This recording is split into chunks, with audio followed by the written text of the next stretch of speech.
আসসালামু আলাইকুম, কেমন আছেন সবাই? আলহামদুলিল্লাহ আমরাও ভালো আছি। আজকে আপনাদের সাথে শেয়ার করব আমরা কিভাবে কলিজা ক্লিন করে তারপর রান্না করে খাই। এই যে চুলার উপর কলিজাগুলো বসিয়ে দিয়েছি, দেখেন কিভাবে ফেনা ফেনা হয়ে এটার ময়লাগুলো উঠছে। এখন মানে বলক আসার পরে, এখন বলক আসছে, এগুলোকে ঢেলে ঠান্ডা করে এই দেখেন আম্মু ছিলে ছিলে নিচ্ছে, মানে একটা চামড়ার মতো পাতলা আবরণ আছে যেটা এভাবে টান দিলে উঠে আসে। ঠিক এভাবে সবগুলো কলিজা ক্লিন করে কিউব করে কেটে আবার এগুলো কিন্তু আমরা পানি দিয়ে ধুবো। ধুলে দেখবেন কি পরিমাণে ময়লা বের হবে। পানির সাথে সুন্দর করে ধুয়ে দেন এটা রান্না করব।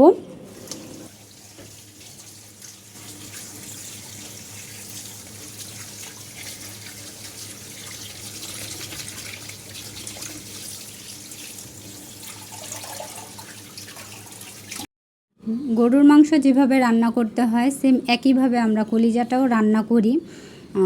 তো একই জিনিস দিব কলিজা রান্নায়, একই গরম মশলা, যেসব মশলা দিতে হয় মাংসে, আদা রসুনের পেস্ট, লবণ, সব কিছু তেলের সাথে একবারে ভালো করে মানে ভাজা ভাজা করে মশলাটা নেওয়া হবে। দেন কলিজা ঢেলে এটা রান্না করা হবে। অনেকের কাছে হয়তো বা মনে হবে এটা দেখানোর কি আছে, দেখানোর নাই, আবার আছে, কারণ সেদ্ধটা না দিলে সেটা আসলে রান্নার পরে আমরা কি খাচ্ছি সেটা দেখালাম, যে সেদ্ধ ছাড়া কি খাচ্ছি আর সেদ্ধ করে আমরা কোন ময়লাটা ফেলে দিয়ে তারপর খাচ্ছি। অনেকে এটা জানে বা অনেকে জানে না, অনেকে এটা করে না, বাট আমরা এভাবেই খাই, সবসময় এভাবেই খেয়ে আসছি ছোটোবেলা থেকে, যে আগে কলিজা সেদ্ধ দিতে হয়, ওটার ময়লাটা পানির সাথে চলে আসে, দেন ওটা ভালোভাবে ধুয়ে ভুনা করতে হয়। এখন মশলা কষানো পরে কলিজা ঢেলে দিয়ে ভালোভাবে কলিজাগুলো কষিয়ে রান্না করে নিতে হয়। আমার রান্না প্রায় শেষের দিকে, ভুনা ভুনা হয়ে আসছে। আমরা এইভাবেই ভুনা করে কলিজা খাই, ঝোল টোল খাই না ওইভাবে।